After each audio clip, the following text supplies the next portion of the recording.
ठीक आहे. Already we have completed our first unit and third unit, so today we are going to complete our second unit. So you can able to study for this 3 unit in mid semester examination. Okay, एक minute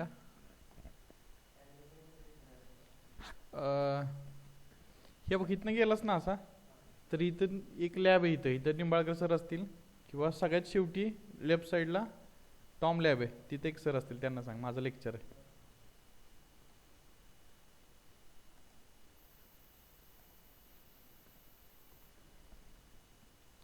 hello, हा ठीक आहे. Bezier आणि बी spline curves आपण आज बघणार आहोत. त्यात equation, application, advantage, disadvantage, wire frame model, boundary representation, surface, solid modelling.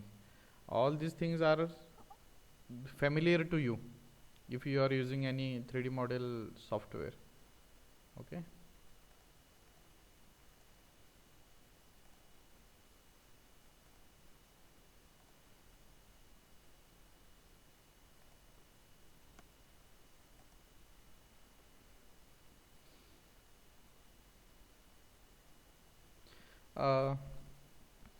Curve surfaces का लागतात, कोणी सांगेल का मला? एनीवन?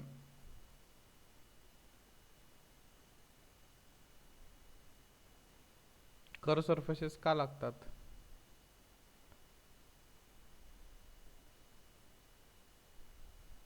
ह्या टाईपचे सरफेसेस अवेलेबल आहेत. हे सरफेस मॉडेल असेल, है की नाही, हे सरफेस मॉडेल आहे, हे सॉलिड मॉडेल आहे, हे वायर फ्रेम मॉडेल आहे. मग ह्यात आपल्याला कर्व का लागतात? हे अवेलेबल असताना आपल्याला कर्व मॉडेल का लागतात? येतोय ना माझा आवाज? एरोडायनामिक शेपसाठी. एरोडायनामिक शेप असेल, किंवा तुमचं कारचा शेप असेल, बोनेटचा असेल, हा वाला शेप असेल, इकडे रिअरचा शेप असेल, आहे की नाही. आणि एरोडायनामिकसाठी हा शेप खूप महत्त्वाचा आहे. त्याप्रमाणे तुम्हाला चेंजेस करावे लागतात. शिवाय युजर किंवा जो कोण क्लायंट असेल, त्या क्लायंटच्या रिक्वायरमेंट प्रमाणे तुम्हाला शेप द्यायचा असेल. दरवेळेसच तुम्ही परपेंडिक्युलर किंवा स्ट्रेट 90 डिग्री असेल किंवा कुठल्या डिग्रीतच नेहमी काम करत नाही. तुम्हाला कर्वमध्ये पण काम करावं लागतं. ते कर्व काय असं काय आर्बिट्ररी निघत नाही, त्याला काहीतरी इक्वेशन्स असतात, ते इक्वेशन्स फॉलो करून आपल्याला काढावे लागतात. त्यासाठी हे कर्व सरफेसेस लागतात. So motivation behind the curved surface is to exact boundary representation for some object. हे ऑब्जेक्ट आहेत, त्याची एक्झॅक्ट बाउंड्री तुम्हाला रिप्रेझेंट करायची आहे की नाही. ही बाउंड्री आहे त्याची, बरोबर. ही एक्झॅक्ट बाउंड्री तुम्हाला रिप्रेझेंटेशन करण्यासाठी तुम्हाला कर्व सरफेस स्टडी करावे लागतात. मोर कन्साइन्स रिप्रेझेंटेशन दॅट पॉलिगॉनल मेश. हे मेशिंग आहे, इकडचं मेशिंग आहे. हे मेशिंग सुद्धा तुम्हाला कर्व सरफेसमध्येच करावं लागतं. Easy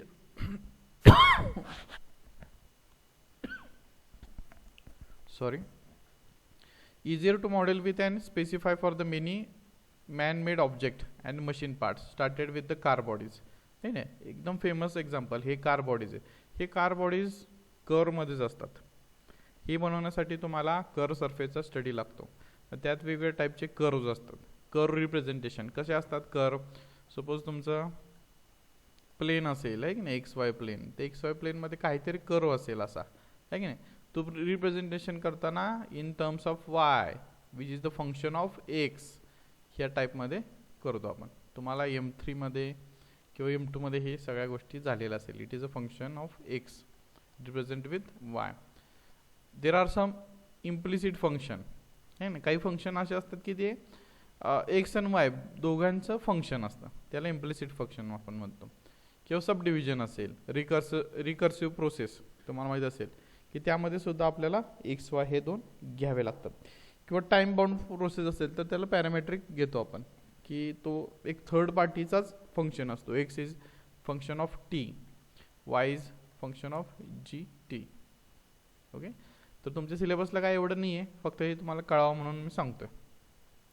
curve surface representation represent करताना तुम्ही एक वेगळं फंक्शन घ्या, झेड. तो कुणाचं फंक्शन आहे ते सांगा. एक्स आणि वायचं फंक्शन आहे, किंवा इम्प्लिसिटमध्ये ह्या टाईपमध्ये तुम्ही त्या कर्वचं प्रेझेंटेशन करू शकता. प्रेझेंटेशन का गरजेचं आहे, कारण तुम्ही कुठला कर्व काढताय, कुठलं ते काय करताय, बाउंड्री कंडिशन कशी डिफाईन करताय, तो कसा अँग्युलरमध्ये कर्व फिरतोय, हे तुम्हाला कुठंतरी मॅथमॅटिकली अगोदर सांगावं लागतं आणि त्यानंतर त्या सॉफ्टवेअरला तसे इन्स्ट्रक्शन देतो आणि तो कर्व तसा तयार होतो. आता तुम्ही म्हणाल की हे आपण सॉफ्टवेअरला कुठं देतो, डायरेक्ट तुम्ही कटिया अगर यूज करत असाल तर डायरेक्ट कर्व येतात, हे की नाही. पण ते कर्व असतात ते स्टँडर्ड असतात, हे की नाही. आणि जे कंपनीत लागतात, प्रोडक्शनला लागतात, ते कर्व हे वेगळे टाईपचे असतात, कस्टमाइज असतात, स्टँडर्ड नसतात. मग त्याप्रमाणे तुम्हाला बॅकग्राऊंडला हे बॅकएंडला हे सगळं काम करावं लागतं. Okay, so let's see curves. हे जे काही पॉलिनॉमियल कर्व्स असतात की त्याचे ॲडव्हान्टेज काय, इझी टू कम्प्यूट. एखादं आपल्याला कम्प्यूट करायचं असेल, आहे की नाही, एखादं व्हॉल्यूम कम्प्यूट करायचं असेल, एरिया कम्प्यूट करायचं असेल, किंवा एरोडायनॅमिक स्ट्रक्चरचं कॉम्पिटिशन, मॅथमॅटिकल मॉडेलचं कॅल्क्युलेशन करायचं असेल तर ते इझी होऊन जातं. इन्फायनाइटली डिफरन्शिएबल एव्हरीवेअर, प्रत्येक ठिकाणी तो डिफरंट असेल, इन्फायनाइटली तो डिफरंट आहे.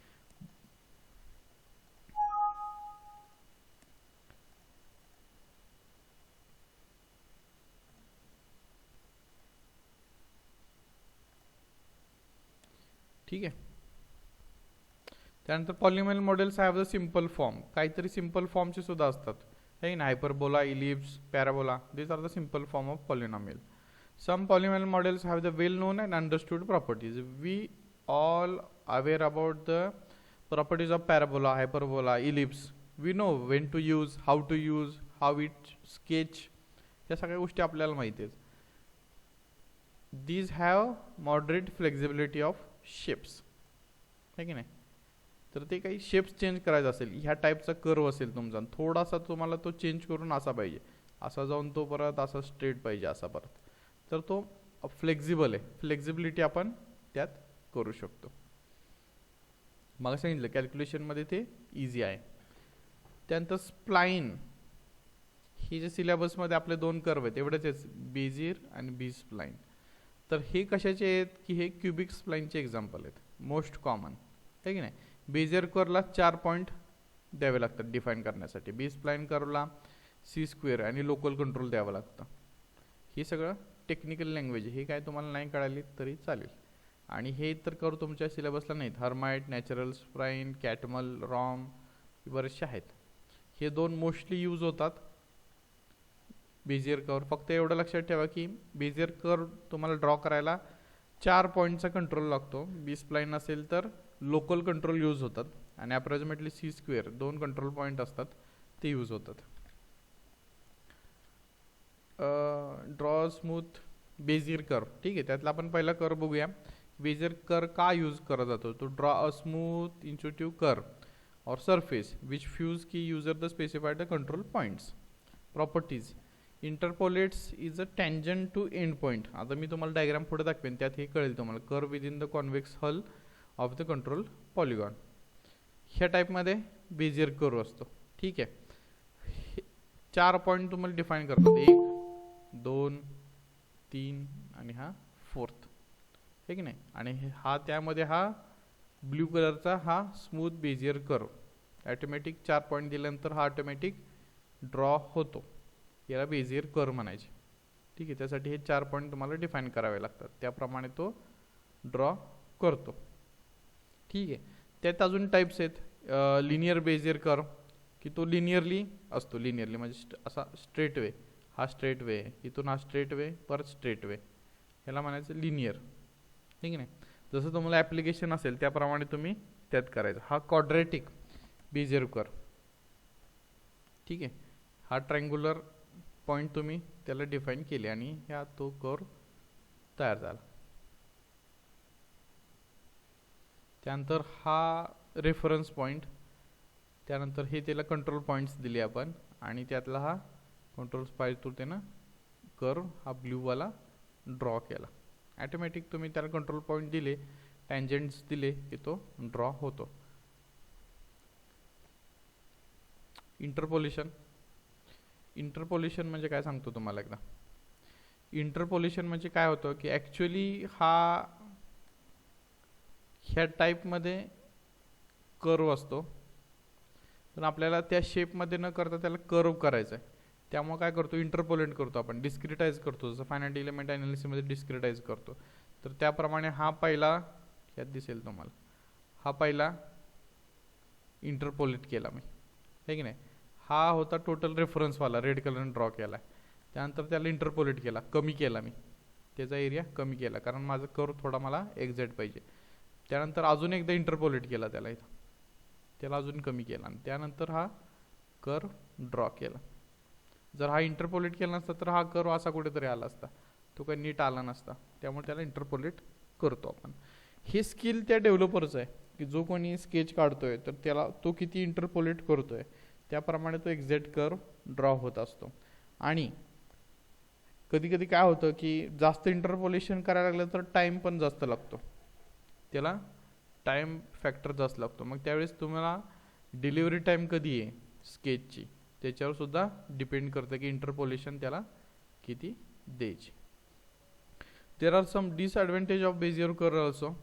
It is a single piece, no local control to move the control point, whole curve changes, है की नाही.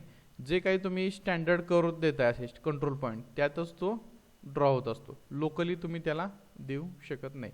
आता तुम्हाला लोकली म्हणजे काय की मला इथून चेंज करायचं, इथून हा असा नको आहे, असं करून असं चेंज करायचं आहे, तर हा लोकली तुम्ही चेंज करू शकत असता, पण बेझियरमध्ये लोकल कंट्रोल पॉईंट नसतात, त्यामुळे हे होत नाही. कॉम्प्लेक्स शेप काही होत नाहीत यात, कारण लोकल कंट्रोलच नाही. कॉम्प्लेक्स शेप कसा असतो की तो थोड्या थोड्या अंतरावर, डिस्टन्सवर तो चेंज होत असतो, त्यामुळे लोकल कंट्रोल हा खूप इम्पॉर्टंट पॅरामीटर आहे, तो लागतो. त्यात आपण ह्यात नसल्यामुळे काय होतं की कधी कधी कॉम्प्लेक्स शेप नीट ड्रॉ होत नाही. आणि हे मॅथमॅटिकल पार्ट आहे, ठीक आहे, एवढं लक्षात घेऊ नका, तेच परत आहेत.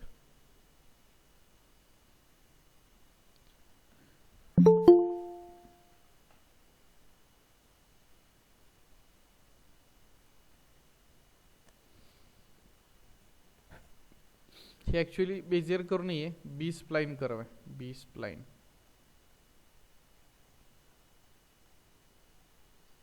टायटल चुकीचं गेलं तिथं. It is a B spline curve, ठीक आहे.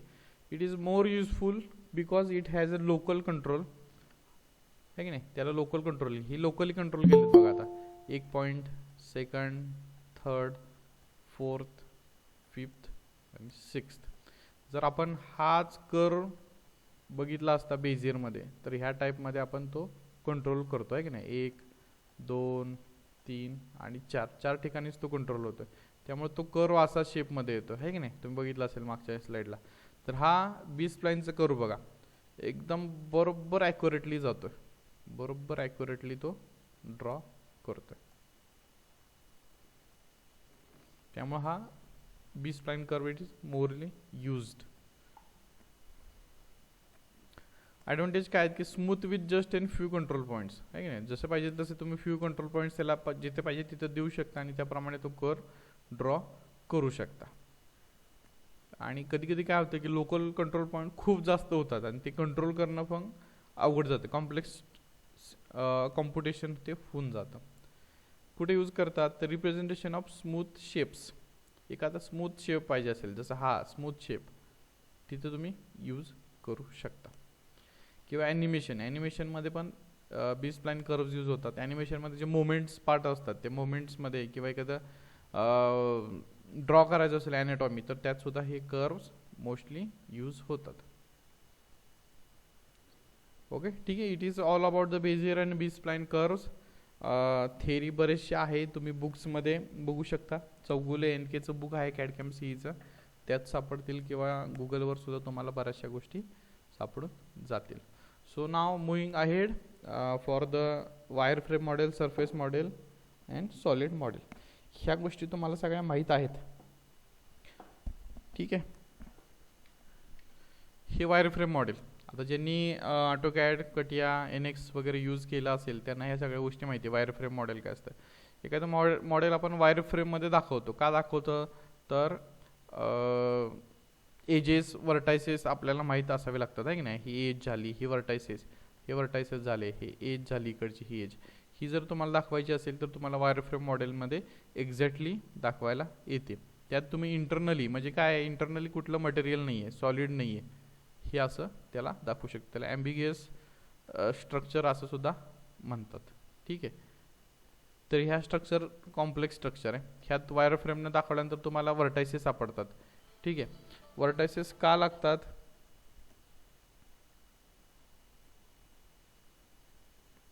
व्हर्टायसेस कशासाठी लागतात की सपोज एखादा ॲनालिसिस असेल, फायनाईट एलिमेंट ॲनालिसिस, तुम्हाला ह्या पॉईंटला स्ट्रेस जास्त होतोय पण तो पॉईंट कुठला आहे माहीत नाही आहे तुम्हाला, तर त्याला नेमिंग देण्यासाठी हा व्हर्टायसेस इथं लागतो. आणि ते व्हर्टायसेस तुम्ही वायर फ्रेम मॉडेलमधनं बघू शकता.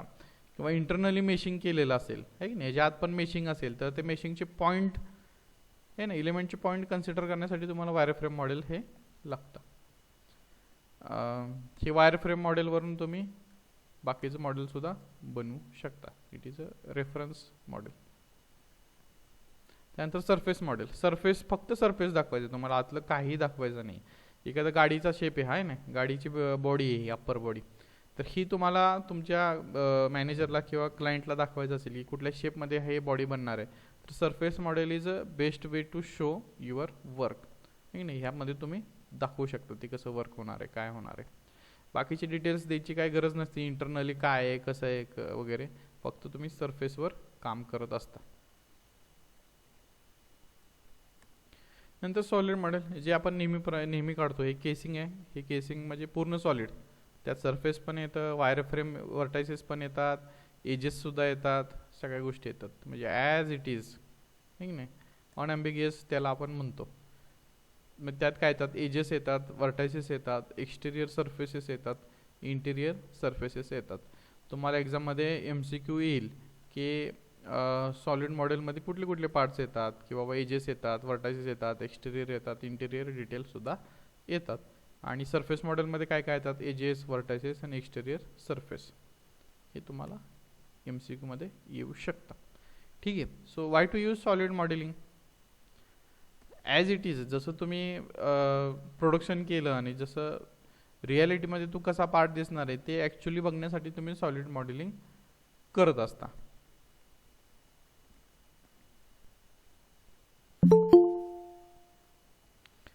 त्यानंतर सॉलिड मॉडेलची डेफिनेशन आहे, solid model of an object is a more complete representation than its surface model. It provides your topological information in addition to the geometry information, which help to represent solid unambiguously. म्हणजे काय होतं की topological असतात की त्याचं volume असेल, area असेल, weight असेल, ह्या सगळ्या गोष्टी ह्यात सॉलिड मॉडेलमध्ये येतात. आणि ॲक्च्युली ॲज इट इज सगळ्यात चांगलं काय, ॲज इट इज रिॲलिटीमध्ये तो मॉडेल कसं दिसेल तेच इथं दाखवते. वायर फ्रेम मॉडेलमध्ये ह्या गोष्टी दिसत नाहीत. एकच मिनिट थांबा. हॅलो, हां सर.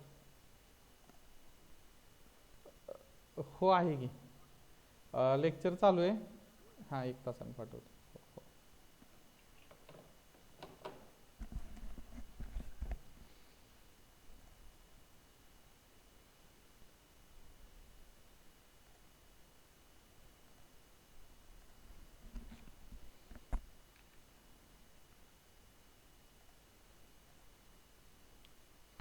हां ठीक आहे. जिओमेट्री आणि टॉपोलॉजीमध्ये काय काय फरक असतो, तर जिओमेट्री काय आहे की त्यात तुम्ही डायमेन्शन्स कळतात, त्याला आपण जिओमेट्री म्हणतो. टोपोलॉजी काय आहे की combination of information like the connectivity, associativity, neighbourhood information, invisible relationship. म्हणजे हे 2 पार्ट आहेत. हा एक पार्ट आहे, ए पार्ट म्हणूया आपण त्याला, याला बी पार्ट म्हणूया. दोन्ही जॉईन होणार आहेत, आहे की नाही, कुठेतरी जॉईन होणार आहेत. तर ही टोपोलॉजी, ही डायमेन्शन आणि इकडचं जिथं जॉईन होणार आहे हे डायमेन्शन सेम असलं पाहिजे. त्यामुळे ते कनेक्टिव्हिटी, त्यालाच असोसिएटिव्हिटी सगळं असतात. हे तुम्हाला टोपोलॉजीत क्लिअर होतं की जिथं असेंब्ली करणार आहे त्या असेंब्लीमध्ये ह्या सगळ्या गोष्टी असतात की इनविजिबल रिलेशनशिप. कारण एकदा हा फिट झाला तर फिट झाल्यानंतर तुम्हाला कळणार नाही तो कसा फिट झाला आहे ना सॉलिडमध्ये, असं कुठेतरी तो फिट होणार. तर हे रिलेशनशिप म्हणजे टोपोलॉजी.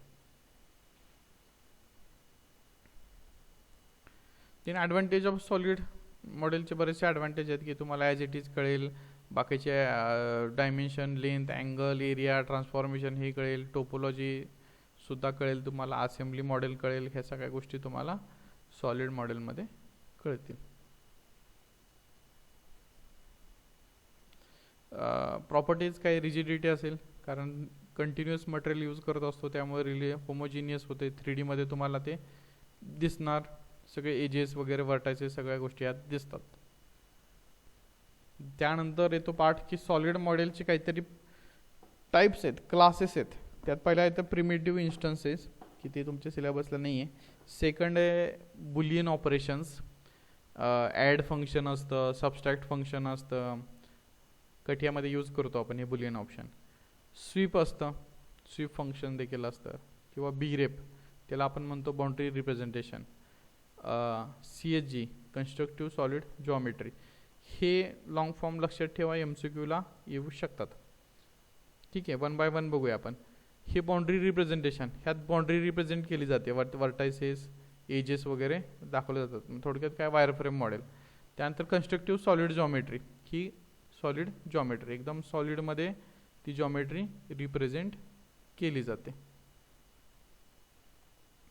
त्यानंतर येतं स्वीप फंक्शन. स्वीप म्हणजे काय करतो की आपण एक ॲक्सिस घेतो, त्याला ज्या आपल्याला शेपमध्ये स्वीप करायचं आहे तो शेप काढून घेतो, आणि त्यानंतर त्याला 360 डिग्री 180 डिग्री किती डिग्रीत तुम्हाला स्वीप करायचा ह्या पद्धतीत त्याला आपण असा स्वीप मॉडेल बनवतो. किंवा हे आपण इथं स्ट्रक्चर काढून घेतलं आणि तो ह्या डायरेक्शनमध्ये स्वीप केला, म्हणजे ॲड मटेरियल आपण त्याला म्हणतो. ह्या ह्याच्यात ते it is a sweep model.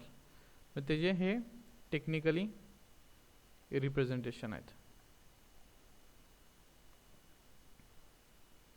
ठीक आहे, त्यातलं पहिलं बघूया ऑपरेशन्स, आहे की नाही. हे दोन वेगवेगळे ए आणि बी दोन मटेरियल आहेत, ते काय करायचं आपल्याला एकत्र करायचे, तर त्याला ए युनियन बी. मग काय करतोय, दोन्ही मटेरियल आपण काय करतोय, कंबाईन करतोय. So we are representing as A and B having the homogeneous material, both are the same, it is a union. Same subtraction सुद्धा असतं, एका मटेरियलमधून दुसरं मटेरियल तुम्हाला कट करायचं असेल तर सबस्ट्रॅक्शन सुद्धा असतं. It is a sweep. त्यात बरेचसे स्वीप आहेत, ट्रान्सलेशन स्वीप, टेपर्ड स्वीप.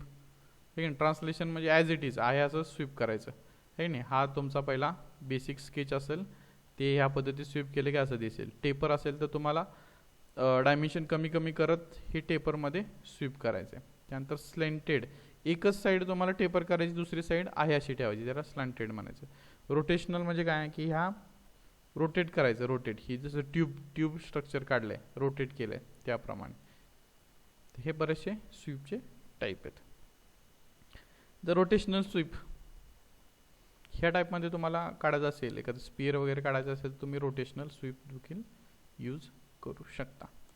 त्यानंतर CSG कन्स्ट्रक्टिव्ह सॉलिड जॉमेट्री, याचे एक्झाम्पल बघूया. CSG मध्ये हे ऑपरेशन होतात, प्रिमिटिव्ह युनियन इंटरसेक्शन डिफरन्स, हे नाही, हे ऑपरेशन होतं की यात इंटरसेक्शन करायचं असेल, डिफरन्स त्यातनं ते सबस्ट्रॅक्ट करायचं असेल किंवा ॲड करायचं असेल, ह्या सगळ्या गोष्टी CSG मध्ये होतात. त्याला आपण कन्स्ट्रक्टिव्ह सॉलिड जॉमेट्रीमध्ये जॉमेट्री कशी कन्स्ट्रक्ट करायची ह्या सगळ्या गोष्टी CSG मध्ये होतात. मग मेजरली 3 ऑपरेशन होतात, युनियन, इंटरसेक्शन आणि डिफरन्स. ह्या सगळ्या गोष्टी त्यात होतात. ह्या दोन वेगवेगळ्या गोष्टी आहेत बघा. एक असेंब्लीमध्ये ह्या टाईपमध्ये दिसणार, डिफरन्स केला तर ह्या टाईपमध्ये दिसणार, इंटरसेक्शन केला तर जो पार्ट बोथ काय म्हणू, बोथ जॉमेट्री शेअर करते त्याला इंटरसेक्शन म्हणतो आपण, आहे की नाही. ह्या जॉमेट्रीत सुद्धा हा पार्ट आहे आणि ह्या जॉमेट्रीत सुद्धा हा पार्ट आहे, त्याला इंटरसेक्शन म्हणायचं. आणि डिफरन्स काय आहे की ह्यात पण नाही त्यात पण नाही, ह्यातच आहे फक्त, त्याला हा डिफरन्स. ठीक आहे, it is all about the second unit. It is a theoretical unit and I do accept it is hard to digest, पण काही कोणाला डाऊट असेल तर विचार.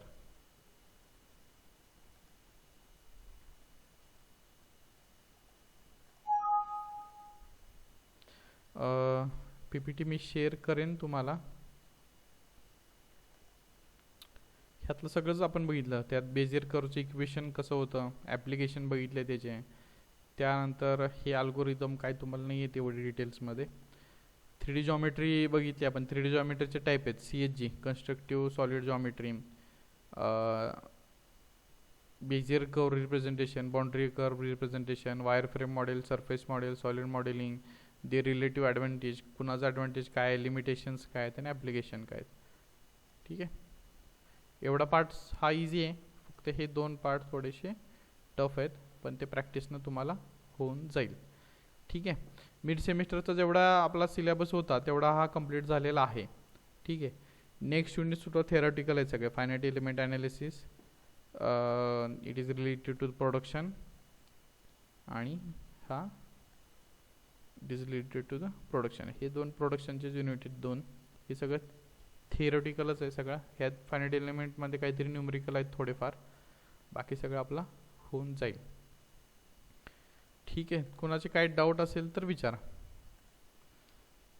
प्रॅक्टिकलचं एकदा सांगतो तुम्हाला. सॉलिड मॉडेलिंग प्रॅक्टिकल मी एकदा तुम्हाला दाखवलं होतं व्हिडिओ थ्रू, कारण आता काय म्हणू आपण की पॅन्डेमिक सिच्युएशनमध्ये ऑनलाईनमध्ये काय घेणं शक्य नाही आहे. त्यामुळं मॉडेलिंग बनवणं, त्यानंतर त्याचं ड्राफ्टिंग, असेंब्ली करणं, हे सगळं तुम्हाला ऑलरेडी येतच असणार आहे. तरीसुद्धा मी एका दिवशी अजून एकदा वाटल्यास यूट्यूबचे लिंक तुम्हाला ग्रुपवर शेअर करेन. 4th प्रॅक्टिकल आपण एनसिसवर कंप्लीट केलेला आहे HTTPच्या दरम्यान, बरोबर, त्यात ॲनालिसिस घेतलेला आहे. त्यानंतर 5th आणि 6th प्रॅक्टिकल हे राठोड सर त्यांच्यात घेणार आहे CNCचं प्रोग्रॅमिंगमध्ये.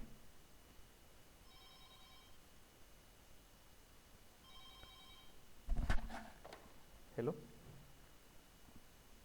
नाही लंच ब्रेक होता आणि आता प्रॅक्टिकल चालू आहे.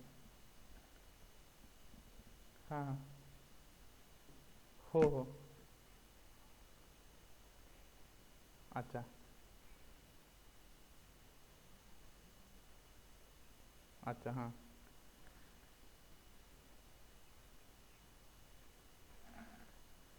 हां हां,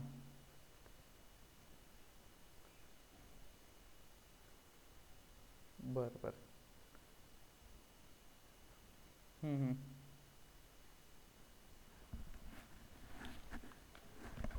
हां हां, नाव, जन्मतारीख, हम्म.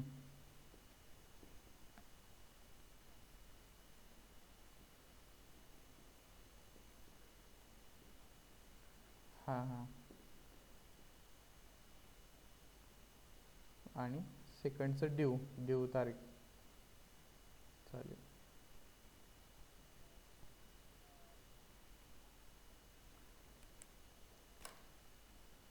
सॅटर्डेला यायला जमेल का? हम्म.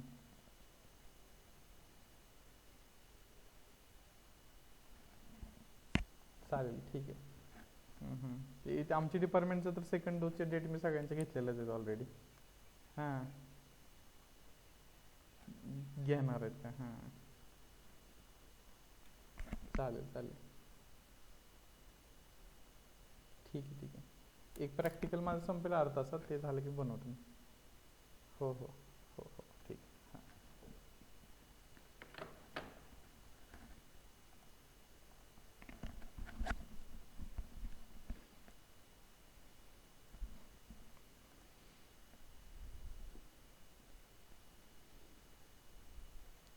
कुणाचे काही डाऊट असेल तर विचारा रे.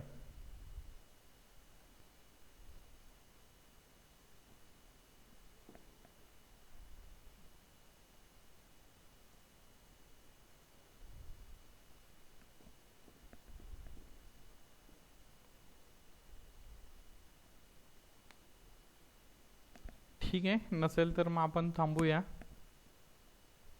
काही इथं नाही तुम्हाला डाऊट विचारायला जमले तर मला पर्सनली व्हॉट्सअप करून सुद्धा विचारू शकता.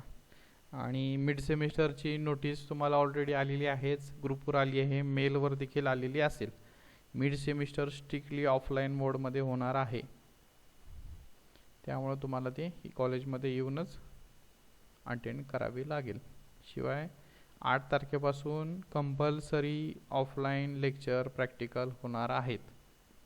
ठीक आहे, बसेससुद्धा चालू होत आहेत कॉलेजच्या. ज्याला बसमध्ये रजिस्ट्रेशन करायचं असेल त्यांनी बससाठी अप्लाय करा.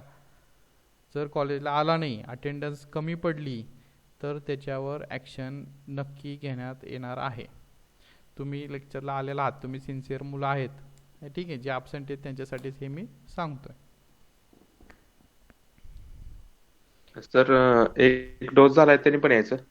हो, सगळ्यांनी होतं, कारण आता ह्या सॅटर्डेला तर आपण कॉलेजमध्येच वॅक्सिनेशन कॅम्प अरेंज करतो की ज्यांचा सेकंड डोस ड्यू आहे त्यांनी येऊन ह्या सॅटर्डेला कॉलेजमध्ये वॅक्सिनेशन घ्यायचं आहे. आणि सर सेकंड डोस नंतर असला तर म्हणजे अजून त्याची हा, डेट त्याला काय वेळ ना असेल तर सेकंड नाही डोसची? घ्यायचं, पण कॉलेजला यायचंच आहे. बी वाल्यांतर कंपल्सरी आहे. बाकी सेकंड इयर सेकंड इयर तर काय चालू झालं नाही, थर्ड इयर वाल्यांचं ठीक आहे, पण बी ला तर यावंच लागेल.